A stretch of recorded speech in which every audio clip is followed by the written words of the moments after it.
Hi అండి, నా పేరు లక్ష్మి. మన చుట్టూ పూసే ఆకులు అలమలతో నేను ఆయిల్ తయారు చేస్తున్నాను.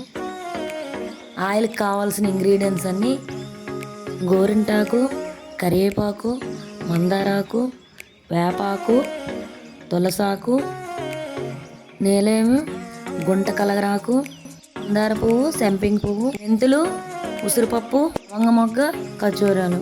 మనం సిల్వర్ బాండీ కానీ ఇనుం కళాయి కానీ పెట్టుకొని ఆయిల్ పోసుకోవాలండి. మనకి ఎంత చేసుకోవాలనుకుంటున్నామో అంత క్వాంటిటీ ప్రకారంగా మనం బాండీ పెట్టుకోవాలి.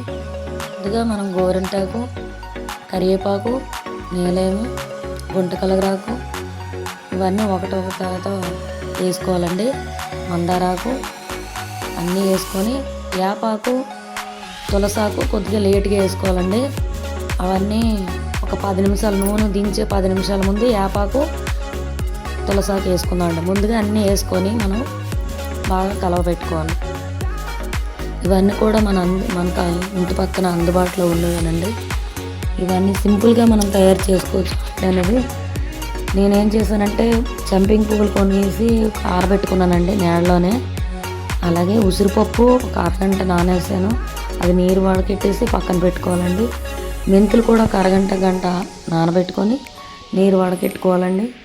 ఇవన్నీ కలిపి కొద్దిగా కచ్చబెచ్చగా దంచుకొని నేను వేసుకున్నాను. మీరు కూడా అలాగే చేయండి. ఈ ఖర్జూరాలు ఇవన్నీ కూడా మనం నేరుగా వేసేవచ్చు. ఇవి మాత్రం మనం కొద్దిగా నానబెట్టుకుంటే దాని ఇది అనేది బాగా దిగుతుంది. ఇవన్నీ వేసిన తర్వాత మనం బాగా కలుపుతూనే ఉండాలండి. ఏంటంటే ఈ ఉసిరిపప్పు అనేది అడుగు పట్టేస్తుంది. మనం కొద్దిగా కచ్చబెచ్చగా దంచుకున్నాం కదా, అడుగు పట్టకుండా మాడకుండా మనం అలా కలగబెట్టుకుని ఉండాలండి.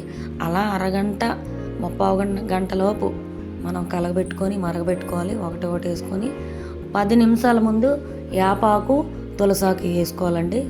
తర్వాత ఆయిల్ మనం పక్కకు దించుకొని చల్లారబెట్టుకోవాలి. తర్వాత ఏదైనా కాటన్ క్లాత్లో కానీ నార చున్నీలో కానీ వేసి మనం వడకెట్టుకోవాలి. వడకెట్టుకొని బాగా పిండి అది బాటిల్లో మనం వేసుకొని పెట్టుకోవాలండి. ఈ ఆయిల్ ఏంటంటే చాలా సింపుల్గా చేసుకునేది. మన చుట్టుపక్కల ఉన్న వాటితోనే మన జుట్టుని బాగా చేసుకోవచ్చండి. చాలా స్మూత్గా చాలా బాగుంది. నేను 2 రకాల మందారాకులు వేసుకున్నానండి. అదేంటంటే మొత్తం మందారం, అలాగే 5 రేకులు ఉన్న మందార పువ్వులు అయితే ఒక రకం వేసుకున్నానండి. 5 రేకులది రెడ్ బాగుంటుంది, అది జుట్టుకి చాలా మంచిది. అలాగే ఆకుల్లో 2 ఆకుల్లో ఏం తేడా అంటే మొత్తం మందారంలో ఉన్న తేడా ఏంటంటే అది ఒత్తుగా కనిపిస్తుంది, జుట్టు చాలా విడిప్పునట్టు కనబడుతుంది. ఈ 5 రేకుల మందారంలో జుట్టు సాఫ్ట్గా ఉంటుందండి.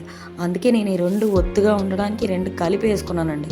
అదో కొద్దిగా ఇది కొద్దిగా వేసుకున్నాను. మీరు కూడా అలాగే చేయండి. మన చుట్టుపక్కల ఉన్న వాటితో మనం రెడీ చేసుకోవచ్చు. ఇంకేంటంటే దీన్ని ఎక్కడి నుంచో ఆర్డర్ పెట్టుకొని కన్నా మనం మన చుట్టుపక్కల ఇంగ్రీడియంట్తో తయారు చేసుకొని వాడుకుంటే చాలా బాగుంటుంది. నా వీడియో నచ్చినట్టయితే లైక్ చేయండి, షేర్ చేయండి.